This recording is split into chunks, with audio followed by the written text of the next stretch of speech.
Hey everyone, welcome to Politics Plus Plus YouTube channel. Today, we're diving into one of the most critical recent developments in the Iran nuclear issue, the activation of the Snapback Mechanism. You might have heard the name, but what does it actually mean? And why did 3 European countries decide to trigger it now? In this video, we'll give you a simple and clear answer to these questions and analyze what this action means for Iran's future and its nuclear program. So, stick with us until the end.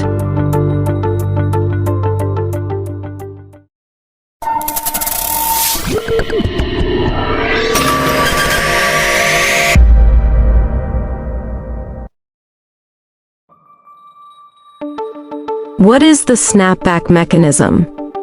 To understand what's happening, we first need to know what the Snapback Mechanism is. This mechanism was a key provision of the JCPOA, the 2015 nuclear agreement. Its purpose was to allow other parties to the deal to easily and automatically reimpose all UN sanctions that were lifted under the agreement, without a complicated voting process, if Iran failed to comply with its commitments. That's why it's called Snapback, for its ability to bring sanctions back instantly. This mechanism applies only to UN sanctions, not the unilateral sanctions imposed by the US or other countries. Why was it triggered now? The main question is why, after all these years, have the Europeans finally pulled the trigger? The primary reason dates back to 2019, when Iran began scaling back its nuclear commitments in response to the US withdrawal from the deal and the reimposition of sanctions.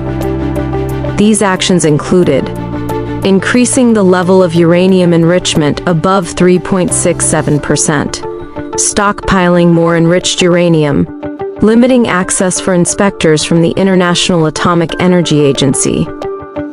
Europe tried for a long time to use diplomacy to bring Iran back into full compliance, but recent negotiations failed.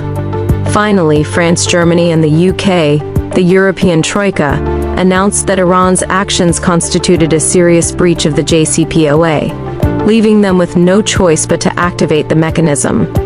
And the European Troika formally notified the UN Security Council that Iran is not in compliance with its commitments. Now, a 30-day period has begun. During this time, the parties can negotiate and try to find a diplomatic solution. If no agreement is reached within these 30 days, all UN sanctions against Iran will automatically be reimposed. These sanctions include a ban on arms sales, financial and banking restrictions, and other international penalties. The result? If this happens, Iran will once again fall under Chapter 7 of the UN Charter, which could have very severe economic and political consequences and significantly increase international pressure on the country.